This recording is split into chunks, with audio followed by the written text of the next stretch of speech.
Cycle మీద మనం ఒక గంట 2 గంటలు సైకిల్ని తొక్కితేనే మనం అలసిపోతూ ఉంటాము, అమ్మో బాబోయ్ ఇంకొద్దు అనుకుంటాము. కానీ సైకిల్ మీద భద్రాచలం నుంచి హైదరాబాద్కి వచ్చారు పార్టీ, బీఆర్ఎస్ పార్టీ ఉద్యమకారుడు అని చెప్పొచ్చు ప్రకాష్ గారు. హాయ్ అండి, నమస్కారం, ఎలా ఉన్నారు? చాలా బాగున్నామండి. అనిచిపోయాం, వాస్తవానికి కాళ్ళు నొప్పి వస్తామండి.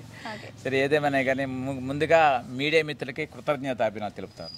విషయం ఏంటంటే, మీ వల్లే మేము ఒక ఉద్యమకారుడిగా ప్రజలకి చెప్పుకుంటే ప్రజలకు తెలుస్తూ ఉంటుంది, మా యొక్క నాయకత్వం తెలుస్తూ ఉంటుంది. సరే, ఇలా ఉద్యమం చేయడం వల్ల మీకు వచ్చే సంతృప్తి ఏంటి?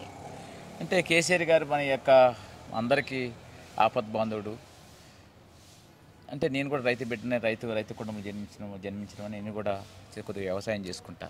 అంటే తెలంగాణ రాకముందు మేము ఉద్యమం చేసినాం, ఎన్నో దెబ్బలు తిన్నా.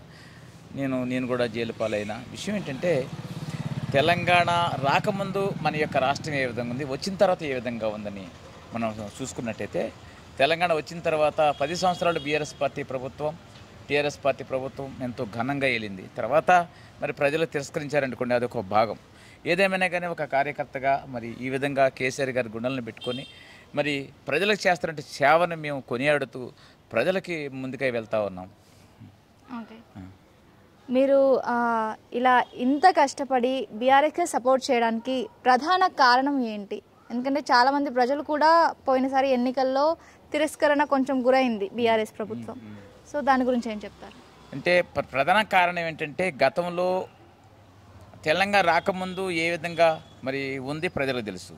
మేము తర్వాత ఓడిపోయిన తర్వాత మోసపూరితమైన మాటలు చెప్పి ఎన్నో వాగ్దానాలు చేసి ఈ యొక్క రేవంత్ రెడ్డి గారు మరి గద్దెక్కటం, ప్రజల ఇచ్చినట్టు హామీలని నెరవేర్చకపోవటం, అది బాధాకారణం.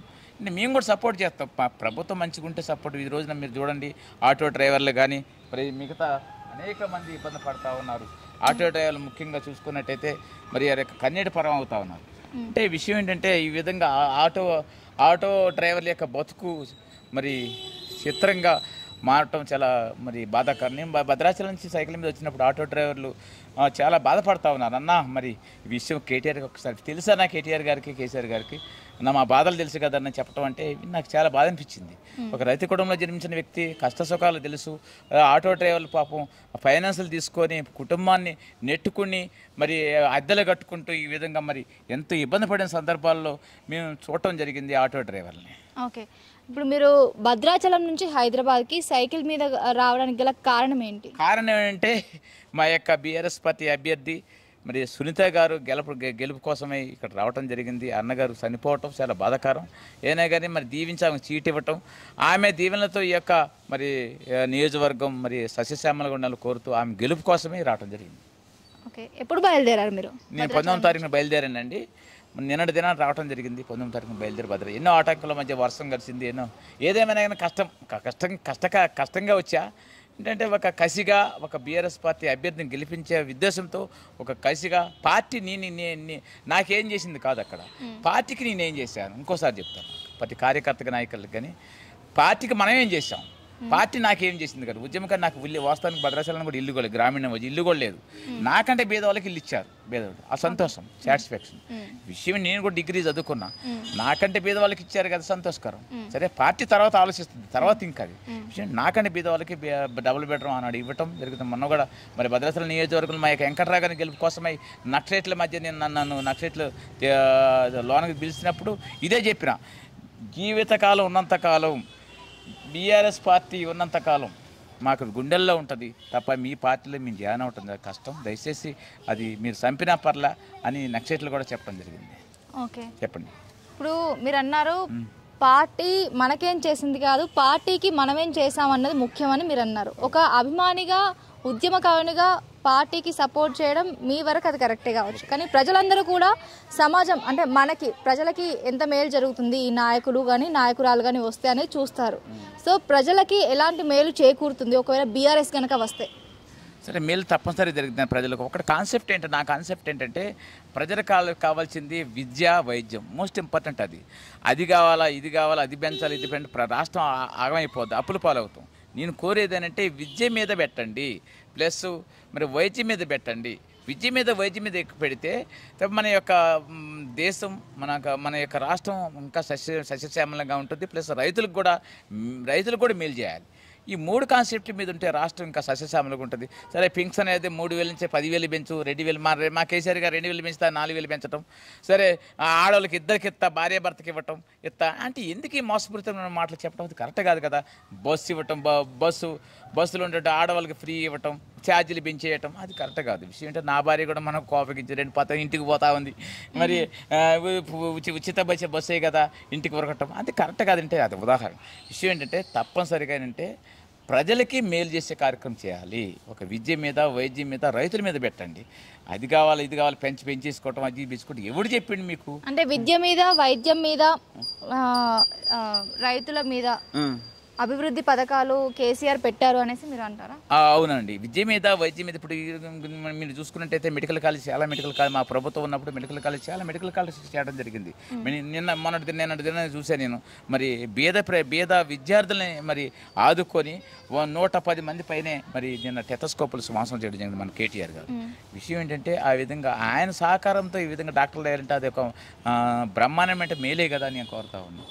ఎంతమందికో రైతులు ఈ విధంగా కేసీఆర్ గారు ఎంతో మరి కాళేశ్వరం చూడండి సస్యశ్యామలకు వేలాది వేకరాలు సస్యశ్యామలుగా ఉంటాయంటే కేసీఆర్ గారి యొక్క సెలవే కదా. చెప్పండి. సో మిమ్మల్ని నక్సలైట్స్ బంధించారు అని చెప్పారు.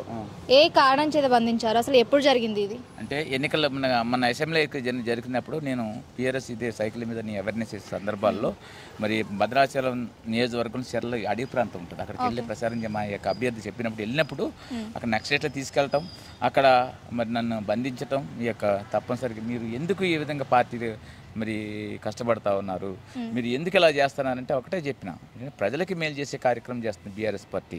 త్యాగం చేశారు మన యొక్క కేసీఆర్ గారు. ఆనాడు కేసీఆర్ గారు పూనుకోపోతే మన యొక్క తెలంగాణ రాష్ట్రం ఏర్పడదు. మరి అదోగతి అయ్యే సందర్భాలు మీరు చూసినారు. అందుకే కేసీఆర్ గారి వీరాభిమానంగా టీఆర్ఎస్ పార్టీ అభిమానంగా ఈ విధంగా మేము బయటకు వచ్చి ప్రజల మధ్య ఉంటా ఉన్నాం. ప్రజల మధ్య చెప్పండి. ఓకే, ఇక్కడికి వచ్చాక మీరు పార్టీ నాయకులను ఎవరైనా కలిసారా? బీఆర్ఎస్ పార్టీ నాయకులు మా కేటీఆర్ గారిని కలిసిన. కేటీఆర్ గారు నిన్న మంచి చిన్న మాట చెప్పిండు, సంతోషకరం. ఏం చెప్పారు? ఎందుకంటే ఇల్లు లేదంటే ఇల్లు ఇస్తున్నాను, సంతోషం. ఇల్లు నేను కట్టిస్తున్నాను, డబుల్ బెడ్రూమ్ యాక్సిడెంట్ కాదు. ప్రకాష్ గారు నేను ఇల్లు కట్టిస్తాను, సంతోషం. నీళ్ళు కట్టినా కట్టారు ఒక మాట అంటారు. అంతే. విషయం ఏంటంటే మనం మా అభ్యర్థిని కూడా గెలుపుతున్నా అంగుడు జాలనిపించింది. పాపం భర్త చనిపోయినాడు, వీధిని బట్టి పాపం వాడికి అవుట్లు అవ్వటం చాలా మంచిగా అనిపించింది. ఒక పక్కన బాధే, కానీ ఆయన ఈ యొక్క నియోజకవర్గానికి ఎంత మేలు చేశారో నేను తెలుసుకున్నా, చాలా సంతోషం అనిపించింది. చెప్పండి. మా తుంగతుర్తి మాజీ ఎమ్మెల్యే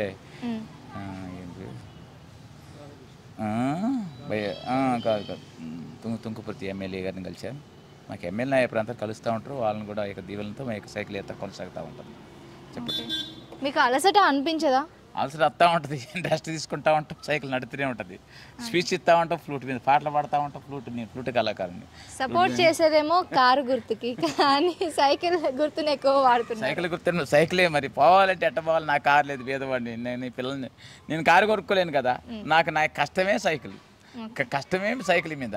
మరి నేను కారు కొనుక్కొద్ది అంత స్తోమత అయితే లేదు కదా. సో మీకు సైకిల్ ఉంది కాబట్టి దాని మీద మీరు ప్రయాణం చేస్తాను. ఒక సైకిల్ ఆల్రెడీ అరిగిపోయింది ఉద్యమం కానీ, 2వ సైకిల్ కొత్త సైకిల్ మొన్న 7,000 పెట్టి. ఓకే, ఇది ఎప్పటి వరకు ఉంటుంది అనుకుంటున్నారు? ఏ చెప్పలేను, ఎన్ని రోజులు ఉండొచ్చు చెప్పలేము. అంటే విషయం ఏంటంటే ప్రతిసారి కాదులే కానీ ప్రజల మధ్య ఉంటాం. నేనంటే అవేర్నెస్ కార్యక్రమం సైకిల్ మీద వస్తా. ప్రజల మధ్య భద్రాచలం నియోజకవర్గంలో ప్రజల యొక్క 3 సమస్యలు ఉంటాయి. హాస్పిటల్ సమస్య, పోలీస్ స్టేషన్ సమస్య ఒకటి, అమ్మరో సమస్య. ప్రజలు ఏ కష్టం వచ్చినా కానీ నేను తప్పనిసరిగా ప్రజల ముందుకు వెళ్ళి సమస్యలు తీర్చడానికి ప్రయత్నం చేస్తాను. మా యొక్క నాయకత్వం ద్వారా నా పని నేను చేసుకుంటూ, నా యొక్క పిల్లల్ని పోషించుకుంటూ, నా భార్యను పోషించుకుంటూ నేను పార్టీకి తోడ్పడతాను. ఓకే, మీరు అలా ఇన్వాల్వ్ అయిన సమస్యలు పరిష్కరించబడ్డాయి అంటారా? అంతకుముందు ఏం పరిష్కారం ఏమిటాయి? మీరు ఇప్పుడు సమస్యలు ఉన్నాయి అన్నారు కదా, విద్య కానీ వైద్యం కానీ పోలీస్ సమస్యలు ఇవన్నీ ఉంటాయి కదా.